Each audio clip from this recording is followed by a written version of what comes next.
ntabwo njya nirimita mu bitekerezo. Ubushobozi bushobora kundimita ariko ibitekerezo ntabwo bishobora kuribarimita.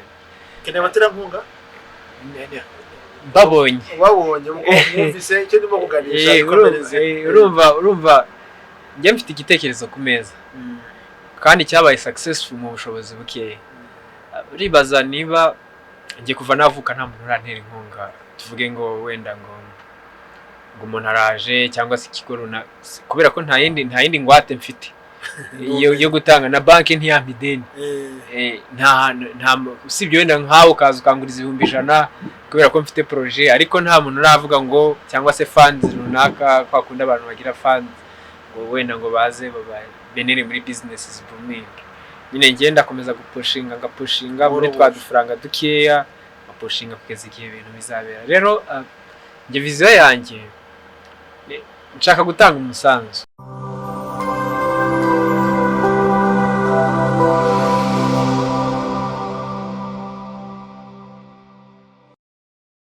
Twasuye Ingabo Corner n'abantu ki bafitiye intego bakora ibiki hano. Hari amakuru amwe namwe dufite ariko twifuza yuko muza tukajyana nyiri business cyangwa se umugabo witwa The King tuje kureba adusobanurira muri rusange ibyo bakorera ngaha. So muza tujyane andi makuru yose turahabwa ngaha. So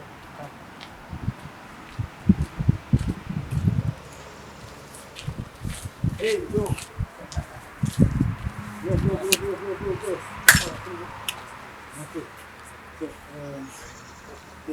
umugabo inyuma y'ikamera hariho abakunzi bacu. So umugabo no The King nababwira tujye kureba, tujye kudutembereza hano tujye hakorerwa. So turi kumwe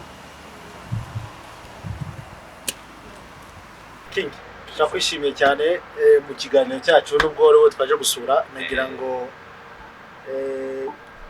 nkuko mwabonye niwe twaje gusura.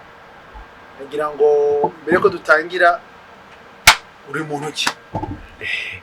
Umunyarwanda uri umuntu ki? Yaba just abantu bamenye uwo twaje gusura. Urakoze cyane, nanjye ndabakiriye mu kiganiro cyanyu. Nanjye ndabakiriye hano, mwakoze kuza. Nkuko wampamagaye nyine izina ryanjye nitwa King Ingabo, ni umwana w'umunyarwanda.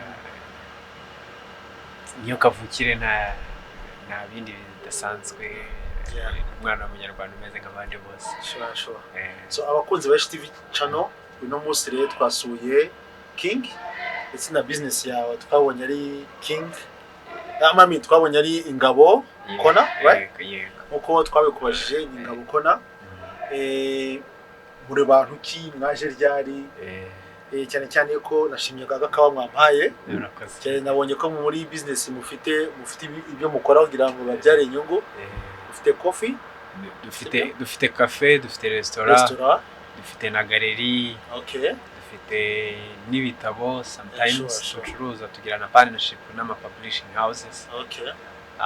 Tugira na library y'abantu basoma for free. So bivuze muri rusange ni nka uri hub, right? No kuvuga ngo Ingabo Corner y'ubwayo ni cafe, restaurant na ni creative hub. Ariko creative hub iri wide cyane, iragutse cyane ku buryo utavuga ngo creative hub y'ubwayo wavuga ngo iri creative hub, kuko creative hub haba harimo game center, harimo IT center, haba harimo ibintu byinshi cyane bifitanye connection na creative. Rero twebwe turi muri creative cyane muri art ya painting na literature. Rero niho tugerageza gukombina tugatanga umusanzu muri industry, ariko nanone bitavuze ko tutari na coffee. Turi coffee na main business ya hano. Abantu baza hano nk'abaje kurya nibo bamenya ko dufite n'ibyo bintu byose nyuma yaho. Ntabwiza ukuri njyangenda ahantu henshi cyane numva karyoshye. Urakoze cyane. Utanga coffee iryoshye cyane. Urakoze cyane. N'ahandi tuzagenda tugasanga muyifite ntizabura kubivuga kuko ikingezi nuko abanyarwanda uko kiri igomba kukivuga. Abakosoma coffee baracyari hasi cyane. Nagira ngo wenda namwe mutari mubizi, nagira ngo kuki mwahisemo ibiganisha ku bumenyi. Ese warayize niki cyatumye ukora kind of business? Urumva twatangiye umwaka ushize mu kwa kane tariki 15. Uvuga ngo ubu ngubu tumaze umwaka umwe usi tariki zingahe 15 tariki 15 tumaze umwaka umwe n'ukwezi kumwe. njogo sinyiza Sinanabyibukaga by the way. Ariko nyine ni igitekerezo cyaje kubera ko nge ni impano nemera ko Imana yampaye, ntago numva ko sinigeze mbyiga ahantu, ahubwo ni impano Imana yampaye muri literature, gutekereza content, gukora art, ni ibintu Imana yampaye ntazi uko byaje. Nyine ni kwa kundi ubona abantu bamwe bazi gutwara ibyogajuru batarabyize cyangwa bakabikora bagahugwa akantu gato ariko ibindi kabibare. Exactly. Ni God given talent, ntago nakubwira ngo nabyize hehe, ariko buri munsi ndihugura, nkabana n'abantu babindusha, nkiyungura ubwenge buri munsi ku munsi, ngasoma ibitabo. Ngewe muri are yanjye ngewe ni content, ni kwandika imikino, aya mateatre, gutekereza ibishushanyo concept,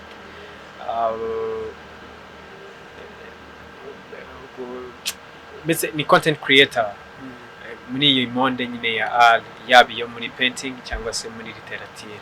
Ese watweretse yuko byambere byayo yari impano, hari abantu baba bazifite nk'uko bivuze koko, ariko noneho bigusaba ko washatse ikintu cyatuma gihuza abantu. Se vision ufite imisiti nifuza kugera he, cyangwa se umusanzu wifuza gutanga mu gihugu cyacu cy'u Rwanda, wenda ushobora kuzagera hanze y'igihugu, ariko umusanzu utanga gutanga wa mbere wibanze ushobora kutaboneka ahandi ni wowe. Nge nifata nk'umufatanyabikorwa na leta, nubwo wenda bo baba batabizi, ariko si ngombwa ngo banabimenye kubera ko nta leta ni twebwe, igihugu ni cyacu. Ni nko kuvukira mu muryango nyine, urabona iyo uvukiye mu muryango waba mukuru waba mutoya, ni itegeko yuko nawe utanga umusanzu mu rugo, rwaba rw'ibitekerezo cyangwa ubushobozi. Rero nanjye mfite umusanzu ku gihugu, wenda niyo baba batabizi ariko nzi ko babizi kuko barabibona, babirebesha amaso. Ahangaha nakoze space, ni restaurant iri kuri standard, kuko na miliye irimo yakwa kuri standard. Ariko restaurant zose siko zigira creativity muri indi side. Abantu ntimumve ko gusohoka bisobanuye kuza bakarya bakanywa bagataha, ahubwo bisobanuye nanone bishobora gusobanura kongera kuza ukaza ukiga ukarya ugataha. Nahinduye ya monde uvuga ngo tuje kurya tugataha, ahubwo tuje kwiga tukarya tugataha. Kuko niyo mpamvu niba mwabibonye mukinjira mwabonye harimo abana bari kwiga gushushanya. Modern mu nzu nubwo ari ntoya, ni hahandi nyine muratangira exactly. Sibye no gutangira akatari nk'umwaga, abantu barisasira.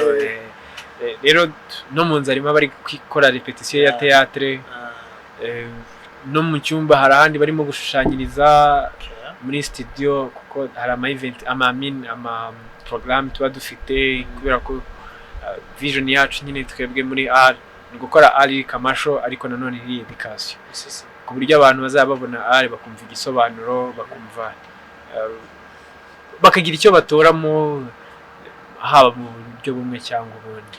Nkurikije vision mfite ni ibintu bizagira bikaba binini, mu mutwe ni binini, ariko uko uzagenda ugira byanga bikunze, turaza kubaza ibyo mumaze kugeraho experience muri umwaka umwe. Ariko ntago biba byoroshye, niyo turaza kuvugira ibyo mumaze kugeraho. Ariko se vision ufite n'ahantu rwamugana uko hangana kuba ikintu kijyanye na education. Hari abantu byanga bikunze baba bafite izo mpano, abana bato n'abantu bakuru, nakeka nk'uko tugiye théâtre n'abanya n'abantu bakuru. Ese niba kubana benshi ubibijera gute, cyangwa se kubera iki muri Kigali gusa? Hari ahandi hantu bwize kumaze gufungura, hari ahandi hantu ushaka kuzagira target y'ahandi? Nifuza ko wahuza vision yawe naho urimo gukorera, turebe wenda ufite mu gihugu. Nkuko wabibonye ukinjira, hari igishushanyo wabonye kinini twashushanyije ku gikuta cyanditswe Home of Brave. Nujya kureba ni ingabo ebyiri zifitemo Afrika hariya ndani. Nge ntago njya nirimita mu bitekerezo, ubushobozi bushobora kundimita, ariko ibitekerezo ntago bishobora kuriba limite. Keneye baterankunga babonye mwumvise icyo ndimo kuganisha. Urumva njye mfite igitekerezo ku meza kandi cyabaye successful mu bushobozi buke. Uribaza niba njye kuva navuka nta muntu urantera inkunga, tuvuge ngo wenda ngo umuntu araje cyangwa se ikigo runaka, kubera ko nta yindi ngwate mfite yo gutanga, na banki ntiyampa ideni. Nta usibye wenda nkaho ukaza ukanguriza 1,100 kubera ko mfite projet, ariko nta muntu uravuga ngo cyangwa se funds runaka kwakunda abantu bagira funds ngo wenda ngo baze benere muri businesses booming.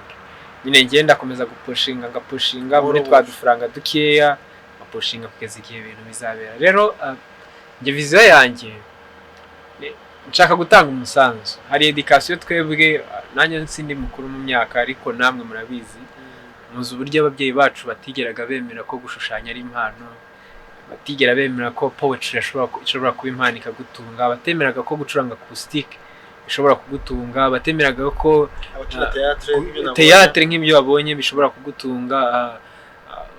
Ikindi niki no gukina amakarita bitunza abantu i Burayi, no gukina urusoro. Urabona hari abantu bazi ko gukina igisoro gusa bagikina ku kiriyo. Exactly. Cyangwa se babasaza bakirirwa muri quartier, ariko iriya ni mathematique, ni art. Rero bigomba kuba wide na ya mikino yose tuzakoresha amajya njye ndi kubitekereza kwanza, mfite na gahunda yo kugura ibikoresho. Iyo watsinda nubwo niyo formule yazo ariko njye ndacyabyibuka, mfite grand père wabinyigishije. Urumva rero na ya mikino yose y'abazungu ya indi yose tubona, dukeneye kugira ngo dukore creative hub ifungura abantu ibitekerezo yuko buri kantu kose umuntu azi gashobora kumubeshaho. Njye nshaka kugira ngo mbere abantu icyambu platform ishobora gutuma umuntu, urabona nk'urugero twatangiye ducuranga hano abana batoya, ariko abantu mu bukwe basigaye baza kuba ati ya bande yawe sinzi ko ari na bande yanjye. Byahindutse ibyanjye kuko urumva kubera ko bahurira hano tugacuranga twishimye. Ugasanga umuntu arimo kuvuga ngo hari n'uwo nasanze arimo kwexplica avuga ngo sorry natinze mu nzira nagize jam, ashaka impano yanjye nyibereke akamucurangira. Exactly. Nongeye abantu bari kuza bakaza ati dukeneye ya bande yawe ngo tuyikoreshe mu bukwe. So vision yawe itangiye guhinduka. Exactly. Ukumva njye ngahita mpamagara babasore bawe bahita abasaza, murabizi n'ukundi mbonye ikiraka bazampaya naya ahubwo njye rumva simba nzi n'ibiciro by'imiziki ngo bacangaye, nimumbwire mbacangaye. Ati bacayo ngayo nta kibazo, twigire twicurangira n'ubundi nkuko ducurangira ubusani ahantu twishima, reka dukore tunacurange. Nyine njye byatangiye kuba business ku buryo arukunda. Exactly. Ni buriya ariko niteye ariko ikintu ukunze, iyo ukizanyemwo indonke birapfa, kubera ko ahubwo iyo ushyize ikintu ku meza gihiye burya ntawe ushobora kubura ukirya. Rero twe dushyira ibintu ku meza tukabona abantu babirya. Twe dufata risk nko mu gushushanya, tugashushanya nka projet histoire runaka utazi ngo idafite uyihagarariye. Exactly. Utazi kwizanagurwa, nta purchasing order. Urabona nk'ubu ngubu hari iyo tumaze kurangiza, hari projet sindakubwira iyo ariyo, ariko ni art festival. Ni festival dushaka kuzerekana mu kwa 7. Ntituzi niba bazazigura, ariko niyo art. Twizere ko muzadutumira kugira ngo tubwire abanyarwanda ko ibintu bigeze hanze, kandi ntago bizanabera hano kuko ni ikintu kinini. Ahangaha ni hatoya. Nayibonye nanjye dushaka kugira ngo bizabe binini, dukorere se byuze muri arena zimwe za hano mu Rwanda. Uribuka gucira bijana ugatwiga za epope mandenge n'ibyo cyane ama histoire yo muri Afrika. Exactly. Nk'ama histoire nk'ayo ngayo, untold stories. Ujya musitekereza?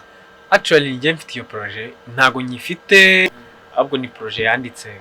Dufite projet ikora icyo bita to tell untold stories through art na poetry. Dufite kujya mu culture atandukanye, abantu bakavuga nta hantu batagira umuco, nta hantu batagira art, ahubwo ikibazo ni ukuze expose. Njye rero nanga kwirimita kubera ko ngenda umwana w'umunyafrika ndo umunyarwanda. Mu Rwanda harimo abantu benshi cyane bavuye hanze. Usibye no mu Rwanda, oya ngewe ntekereza ko uyu munsi simfite ubushobozi bw'uko nshobora kujya gufata shortage nko muri Namibia kugira ngo njye gufata abantu baho ndebe are yabo nkora iki. Ariko muri vision bivuga ngo ndamutse mbonye ibikoresho uyu munsi amafaranga ni muri Senegal cyangwa muri Guinea Equatoriale, urumva ni vision yuko ngewe sinirimita, kuko nge niyo hari akajenda kanjye kamwe numbwira nubishaka uduze nkakwerekeye hari ahantu njye usanga naranditse ngo ngo Ingabo Corner Senegal, Ingabo Corner Burkina Faso, Ingabo Corner South Africa, Ingabo Corner Paris, Ingabo Corner New York, Ingabo Corner Montreal, Ingabo Corner Ottawa. So means ubwiza abafatanya bikorwa wagera kuri cyane. Ni ukuvuga ngo ngewe mfite igitekerezo ku meza kitari icyo mu Rwanda gutya hano mu Kiyovu turi gusa, ahubwo ngiye nshaka ngo ngire projet iri worldwide kandi ifite impact iri positive, kandi bizantwara igihe ndabizi. Ariko kumvise nanjye ubwanjye dream Mfite ndayizi nziko bigora kuhagera, kandi nibaza yuko nkuko mubibona kuri like devise yacu your success our target, twifuza yuko tutanga umusanzu wacu kugira ngo bashe kugera kuri ikindi muri education. Tuzi yuko abanyafrika ngo ushaka kuba ikintu bishyira mu bitabo. So nabonye nafashe randomly ibitabo bitatu biri hano. Ngira icyo byakumariye cyangwa se ibitabo ni mu gihe ubisoma byose uko ushobora kuba inspired mu gusoma.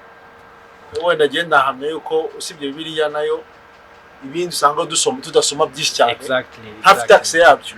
No. Ibitabo biri hano ukurahe. Gusoma buriya nabyo ni impano, ariko ni n'umwitozo umuntu ashobora kwitoza agakunda. Ngewe nakuze ndi umwana ugira curiosity, kuva kera ndi umwana wasangaga ndusha amakuru abandi bana twiganaga. Oya nabo tuvukana nabo nari nyabarusha n'abanyegereye mu rusi, kuko ngiye numvaga radio amakuru ya mu gitondo saa 12 numvaga muzera kuburya radio se. No kuvuga ngo ngiye kubera ko nabagwambira mu ishuri muri primaire, iyo nasabaga ikintu cyo kumpemba nabaga ngo muzampe radio. Abandi basaba inkweto. Urumva ndi mu bantu bambere sinzi niba uzi za radio zitwa Sonitech. Ndakazi gato. Oya hari radio ya Sonitech y'imibare bashyiragamo ngo 94 n'ibice 5 ngo 90. Ira niyo mpano nabonye yagoraga 4500. Urumva nyine ngewe nakunze radio, nakunze ibinyamakuru, nakunze gusoma ibitabo, nakunze za histoire. Wasangaga no mu ishuri ryacu wenda imibare ngasobwa, wenda physique ngasobwa, ariko histoire nabaga ndusha abantu twigana. Ibyo rero nta handi nabikuraga, byari mu bitabo. Rero uko umuntu agenda kura ugenda usanga nyine buri ibitabo sinabyiza kwirana conversation n'umuntu utarasoma, kuko mu bitabo habamwe urusobe rw'ibitekerezo. Urusobe rw'ibitekerezo no kuvuga ngo icyo kuri n'igipfuye kiba mu gitabo.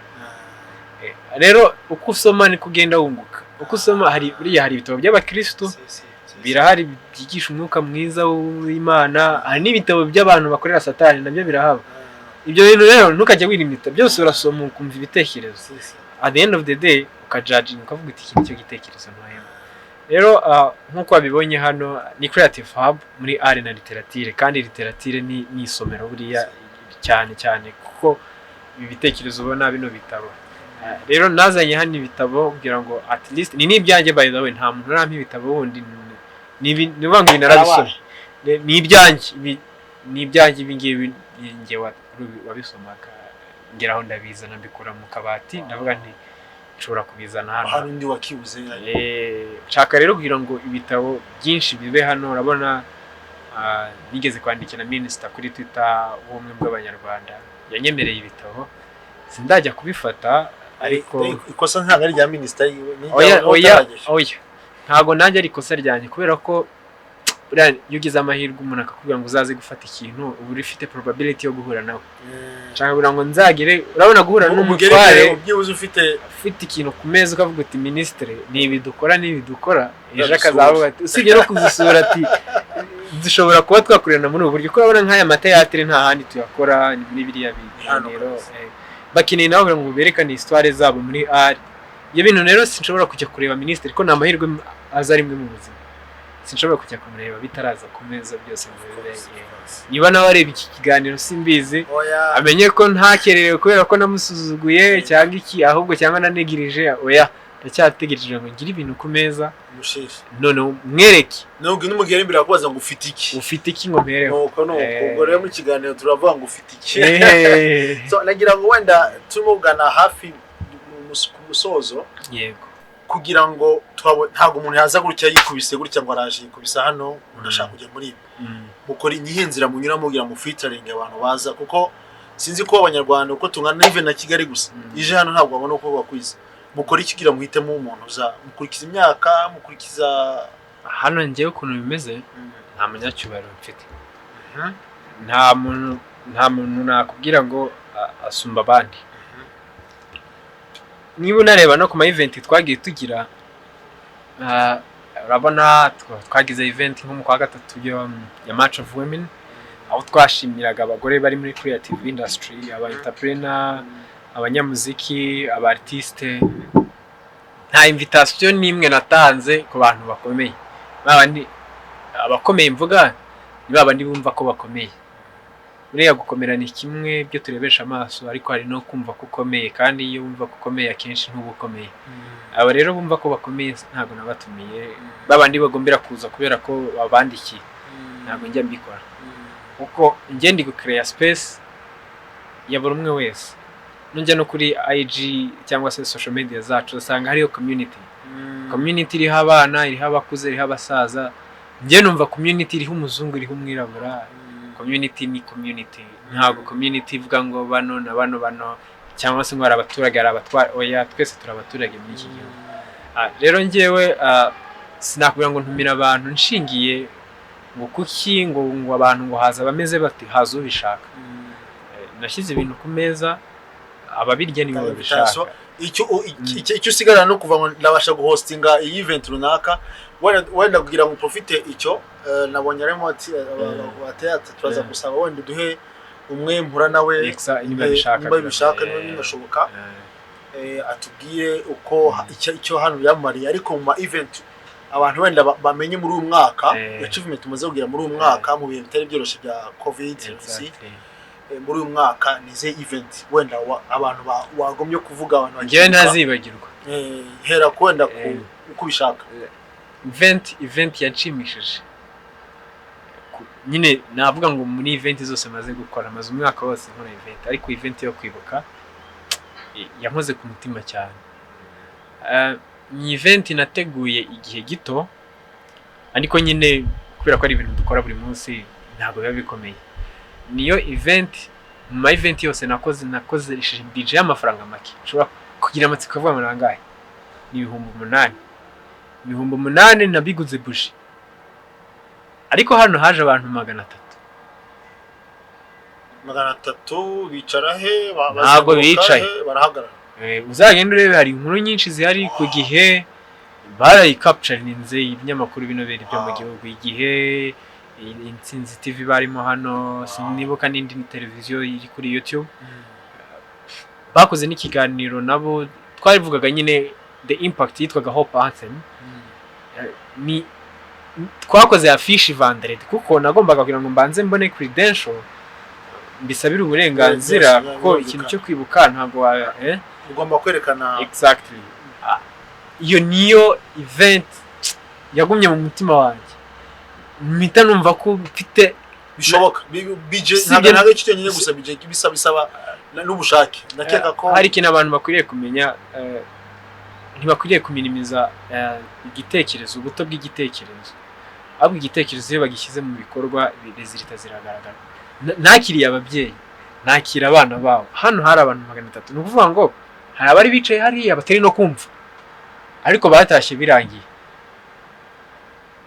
kuko urabona n'ibikoresho mfite ntibihagije byabwo namiriye ndimo ntinyemerera gucuranga cyane ariko nyine uburyo buke mfite bwanyuza abantu nanjye ubwanye buranyura iyo niyo event ya mbere ntazibagirwa yabaye itariki 10 z'ukwa kane sinzayibagirwa n'abana banjye nzayibabwira igihe nzagirira abana of course kuko mfite na preve n'ibinyamakuru n'amafite birumvikana n'amalinki exactly iyindi event yanshimishije cyane ni event yo mu kwezi kwa gatatu y'abagore twashimiye abagore muri creative industry hari abagore benshi batanga umusanzu batwigisha bakatwinspira muri music muri art muri poetry muri byose twagiraga ama white stock buri munsi bakaza tukagira ibiganiro no twamenye ba Christian Bukuru twaganiraga nabo abanyamuziki hano baririmba neza nk'abakamariza. Indi event yabaye ku cyumweru cyashize, twagize storytelling na poetry na music kuri Mother's Day. Bitavuze ngo ni y'ababyeyi gusa, ahubwo ni umuntu wese wumva ko ari umubyeyi, ari utagira abana, ubyara abana like biologiquement, hari n'igihe uhabwa na responsabilité kureba abandi cyangwa se nibaza ko buri muntu wese abyiyumvamo. Rero ama event n'uyu munsi nimugoroba turagira poetry, ijoro ryashize twagize talent exposure aho dutanga acoustic tugashyira music, dufite na festival turi gutegura. Barahishiwe abantu. Iriya festival niryo nakubwira ngo iki niyo umuryango wa mbere sindafungura, yararangiye igeze nko kuri 70%. Ni histoire nziza cyane, kwa kundi dufata histoire tukayishyira muri art. So bivuze ngo mufite bitewe n'uburyo byo musoma, uburyo mwagiye mugira amahirwe yo guhura n'abantu bakaba mugafungurana ibitekerezo, hari untold stories meza afite umumaro ashobora gusha muri noneho akaba present. Cyangwa bikunze ari igihe tuzagera tunatumiye n'ibinyamakuru byo hanze kugira ngo bize bicapturing iyo nkuru. Of course, ndi siri yuko bazaza bakanayika capturing, kuko urumva ni art global, ntabwo ari nyine ruba sub-Sahara. Buriya ni ipfundo, urabona hano muri Afrika sub-Sahara ni ipfundo ry'amateka y'isi, kubera ko niho ubucakara bwabereye. Buriya niho abantu bacururijwe bakava i Buraya, urumva ni Buraya bakaza bakagenda gutya, ni gutya nyine. Iriya triangle iteka ryose niyo pfundo ry'amateka y'isi. Rero amateka yacu usanga ari ahantu hose, hano muri sub-Sahara, mu bihugu by'abirabura benshi, niyo mateka y'ipfundo ry'amateka y'isi yose. Umwirabura rero ndabifata nk'amahirwe, kandi no kuvuga amateka yacu nabyo binyuze mu bumenyi n'andi mahirwe. Rero duhishuye byinshi kandi dukora byinshi, tuzakorana byinshi, turacyari bato n'urebesha amaso. Byashimishije cyane yuko uduha iki gihe cyawe kugira ngo nanjye ndabashimiye ko mwaje.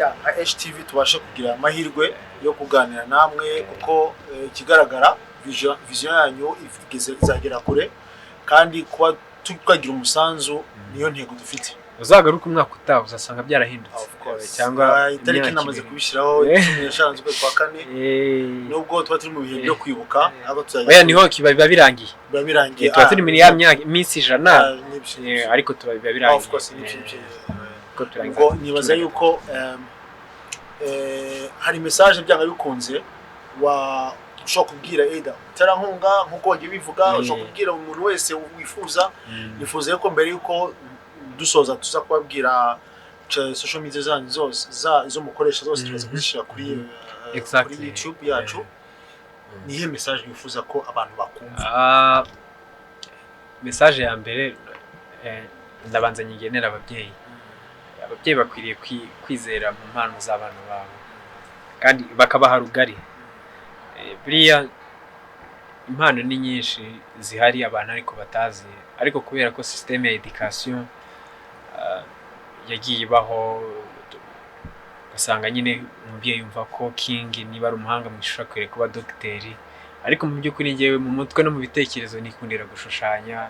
Niho nzabonera amahoro, niho nzabonera ibyishimo, nabyo bizantunga. Buri yuko ari ibintu ukunze ni byiza cyane. Ababyeyi bakwiriye kumenya yuko hari ubundi buryo bw'imibereho butari ubwo bo bamenyereye. Urabona ntamwe wenda aho mwakuriye abantu bazi ko science, ariko mu by'ukuri yaba umwana mufunda kurora umufundi. Exactly. Umva rero ushatse guhindura byaba ikibazo. Baduhe rugari dukoresha ibitekerezo byacu. Ikindi ni ko bana bagenzi banjye, urubyiruko rugenzi rwanjye, bamenye ko amahirwe y'ubusore ni ikintu gihenze, iyo gitakaje kiratakara. Bige kumenya ko igihe bafite ni gito, igihe cyo gupfusha ubusa, kuko ntabwo tuzahora muri 20. Ubundi nari mfite imyaka 20 ariko mfite 26. Umwaka utani ni 70. Rero discipline nicyo kintu gikwiriye kuba mu bantu. Nitwumve ko niba bafunguye igisimenti twese twemereye kujya kwiyandarika hari ahantu tukakora ibintu simvuze ngo ntitujyeyo dusabane n'abandi ntitujye ahantu hose ariko twumve ko nyine discipline iruta ibintu byose imico myiza kugira intego muri ubu buzima ntekereza ko ibintu bizaba byiza ikindi ababyeyi abafite abantu bafite impano babazane duhangane nabo maybe ashobora gushushanya akazaba nk'aba Picasso cyangwa n'abandi bakomeye buriya reka nkubwire histoire ntoya hari yashushanyijwe muri 75 n'umunyanigeriya yitwa Tutu niyo bita Africa Mona Lisa iyo mu Bwongereza ifite nka 70-90 sinzi niba ureba ubuto bwayo bayiguza amadolari miliyoni 1,250 y'amadolari mu mwaka wa 2018 yarashushanyijwe mu 1975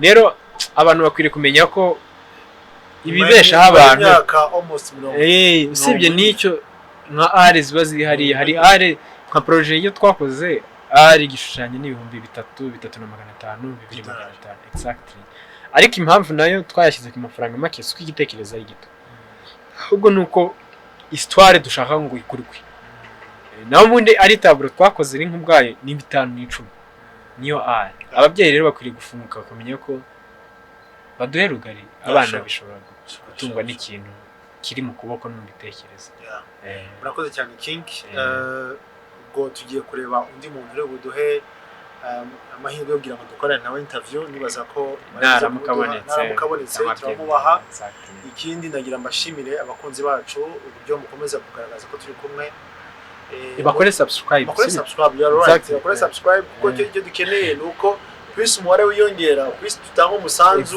ndetse n'abandi bifuza kumenya ibirimo kubera hirya no hino biri positive baza bagatanga umusanzu kandi byadushimisha tuzaga tumwaka utaha ugasanga ubadukurikiye hari abatanze umusanzu ubwo ikizere kiba gihari ubwo Imana izayobora cyane cyane ko twumvise ko ari ibintu bifite umugisha ndetse abanyarwanda bizagira akamaro dukomeze tubane natwe igihe mwakurikiranye Hilaire kubona King turi kumwe turashimiye kandi abakunzi ba TV channel uyu mwanya nkuko nabibabwiye nyuma ko twaganira na King turi kumwe n'abantu basanze muri practice murakoze kuba mu mwanya amazina yanyu ninde amazina yanjye nibaho ntaganira Winnie okay ni groupe ni iki juste nasanze mukora practice nagira ngo mubwire abanyarwanda nimba mufite izina ya groupe cyangwa se mwahuye for fun dufite n'undi nkuko bivuze dufite izina rya groupe yacu ikaba yitwa Artist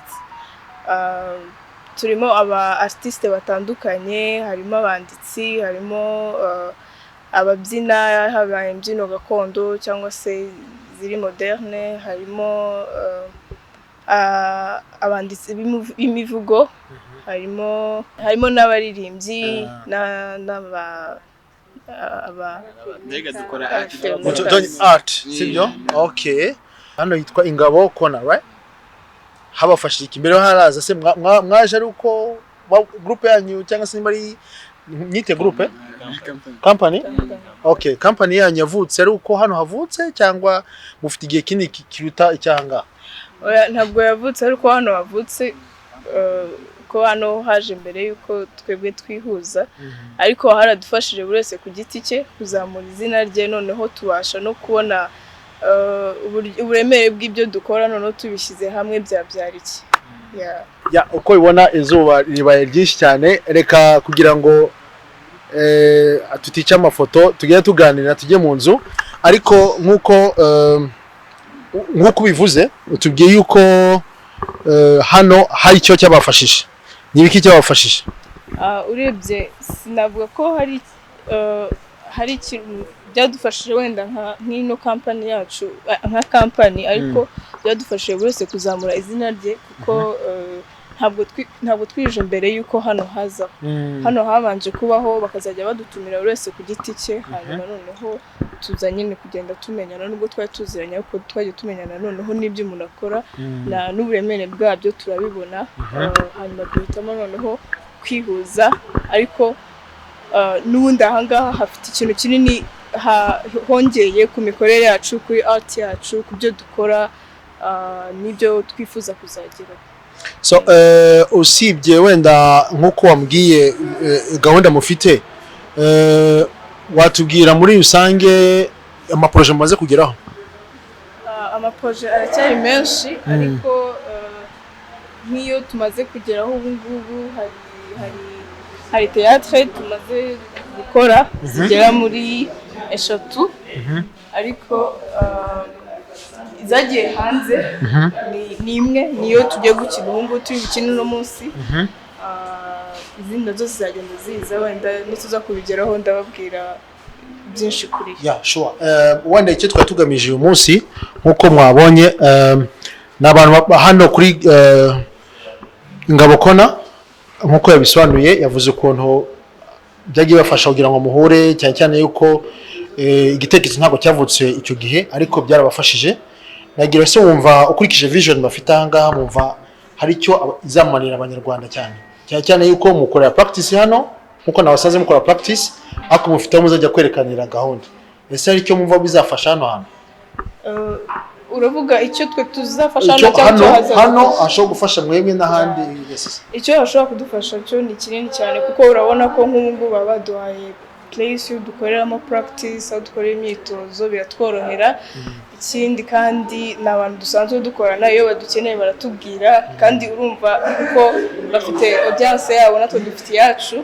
Urumva iyo baduhamagaye iyo audience yabo ikatubona natwe haricyo byongeye kuri art yacu.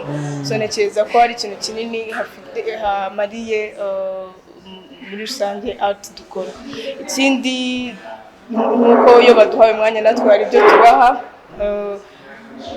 wenda se abahazi se nabo hari ibyo batwigiraho muri rusange no guteza art ubugeni muri rusange. So bigaragara yuko hano haramutse bagize amahirwe kubona ahantu hanini ho gukorera bivuze ngo mushobora kuzajya mukora n'amateatro mukayakorera ahangaha cyane kuruta ko mujya kuhakorera hanze. Kuruta yuko tujya gukorera hanze na hano dushobora kuza twakorera ngira ngo hari haramutse yabaye hanini byaba ari byiza cyane kuko tubasha kugira ahantu heza kandi hanini hanakira abantu benshi bakaza kureba icyo kintu twabaza. Sure. Mufite event ryari yavuba ahangaha? Murakoze cyane. Dufite event ku itariki 27 z'ukwezi kwa gatanu. Ikaba ari event izabera kuri l'espace Kacyiru. Ngira ngo abantu tuzajya tubaha information zuzuye ku bijyanye n'iyo event.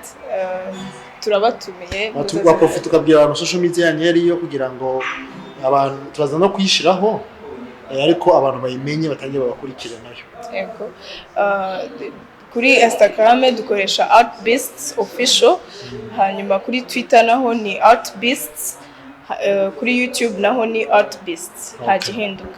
So nkuko HTV Rwanda wari usanzwe izi ntagarizi ariko dufite devise yacu ivuga yo success our target. Niki mumva twazamarira abantu turamutse tuvuze ibintu byabo? Niki mumva twamarira abantu dukurikije project kumenyekanisha by'abandi? Umva icyo twabamarira nkuko wowe n'abandi bakona bavutse twe mumva twabamarira iki cyangwa se icyo twafasha kugira ngo ibintu byanyu bizamuke?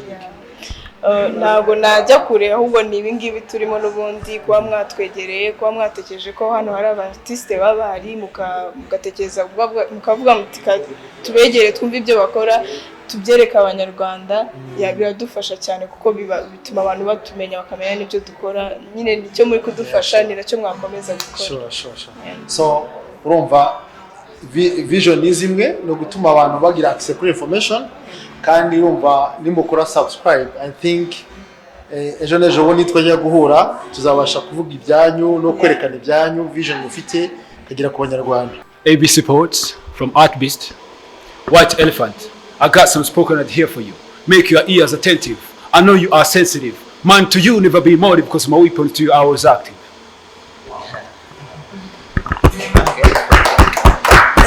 Bayibona turabatunguye ariko akoza karo gato katuma wenda ese muzakura mu cyongereza uwo munsi muzamixinga indimi? Okay, nkuko mubiyumviye barabatumiye social media yingiye ubwo twibaza ko uwo munsi tariki 27 kuri espace hazajya gute so be blessed. Turashimira cyane Ingabo Corner ituma mubasha guhura ibindi turi kumwe. So